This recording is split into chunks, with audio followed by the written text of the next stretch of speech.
السلام عليكم ورحمة الله وبركاته. طلاب الصف الثاني الإعدادي، أهلا وسهلا بيكم يا أبطال في فيديو جديد. النهاردة هنحل مع بعض صفحة 70. اختبر نفسك على الدرس الثاني. نقول بسم الله. ما تنسوش يا حبايبي اللايك والشير والاشتراك في القناة عشان يوصل لكم كل جديد من حل التدريبات والواجبات. يلا بينا.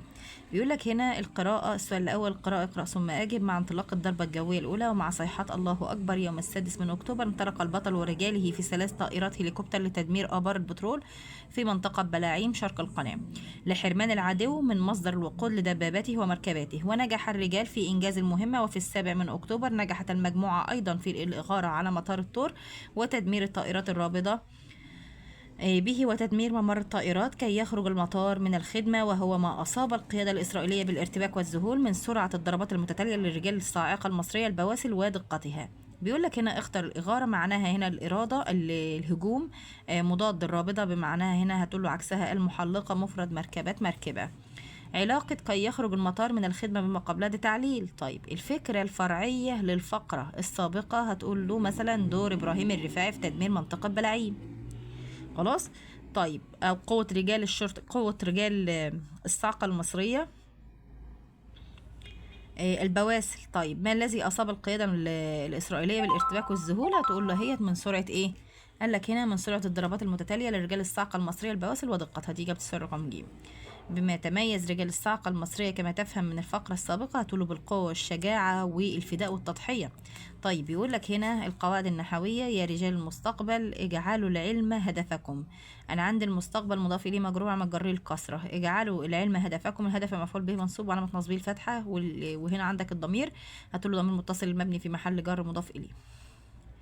كي يكرمكم الله بنوره، فكم من إنسان ارتفع شأنا بالعلم وقد برز من بلدنا الكثير من العلماء الذين أفادوا البشرية الكثير. فاعل مرفوع على مطرفيه الضمة، فأصبحوا قدوة للشباب الطامحين إلى التقدم والرقي. استخرج فعل مبني هتقول له برز، نوعه فعل ماضي، اسمين مبنيين هتقول له المستقبل والذين. منادى وبين نوعه هتقول له رجال، وعندك ده منادى مضاف. طيب فعل معرب هتقول له يكرمكم، علامة إعرابه الضمة. بين نوع المنادى في الجملتين التاليتين. انت عندك بيقول لك هنا يا محبين وطنكم اخلصوا له، ويا محبين وطنكم أمانة. طيب أنا عندي هنا محبين في الأولى ديت شبيهة بالمضاف، أما في الثانية هتقوله فهي نكرة غير مقصودة. القواعد الإملائية: اختر. بيقول لك في وجه أخيك صدقة، يبقى ابتسامتك في وجه أخيك صدقة، دي ألف وصل، ما ينفعش أقول ابتسامتك اللي هي همزة القطع دي. ليه؟ لان كده دي كده تبقى انت بتجيب اسم انسان ابتسام مثلا، فمش هينفع. ذلك الرجل له قدرة كبيرة بين أبنائه. حدد الكلمة المشتملة على ألف الوصل. ألف الوصل اللي بتكون ألف من غير همزات خالص، اللي هي عندك الرجل مثلا اهي، لو قدرة كبيرة بين أبنائه طالما فيه هنا همزة يبقى دي اسمها همزة قطع اهي، يبقى الكلمة المشتملة على همزة قطع انت عندك كلمة ايه؟ أبنائه. اكتب مقابلة شخصية مع الدكتور مجدي يعقوب بحيث تكون من 4 إلى 6 أسئلة مع الالتزام بعناصر المقابلة. طب تعالى نشوف مع بعض. هتكتب هنا مقابلة شخصية مع الدكتور مجدي يعقوب. ما الذي دفعك لاختيار مجال الطب؟ هنبدأ ان احنا نسأله بقى اهو. مجال جراحة القلب. قال له هنا أجاب الدكتور مجدي يعقوب: كان حلمي منذ الصغر أن أصبح طبيبا، ووجدت في جراحة القلب تحديا كبيرا وشعورا بالرضا عندما أنقذ حياة شخص ما. ده السؤال الأولاني بيسأله طبعا. المحاور هنا بيقوله ما هي أصعب عملية جراحية قمت بها؟ أجاب الدكتور مجدي يعقوب: كانت عملية جراحية في مصر معقدة لطفلة صغيرة، لكن الفريق الطبي استطاع النجاح.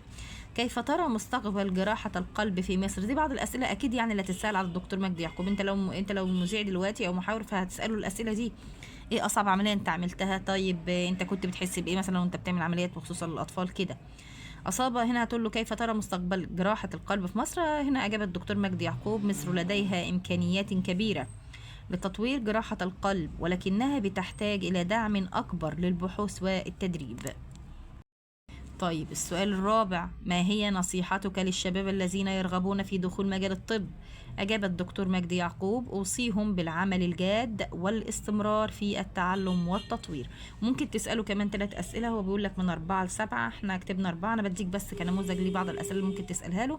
وبكده نكون وصلنا لنهاية الفيديو. ربنا ينجحكم جميعا يا رب. ما تنسوش يا حبايبي حطوا لي لايك للفيديو، أكون متشكرة جدا ليكم، واشتركوا في القناة عشان يوصل لكم كل جديد ان شاء الله من حل التدريبات والواجبات. ربنا ينجحكم جميعا يا رب. مع السلامة.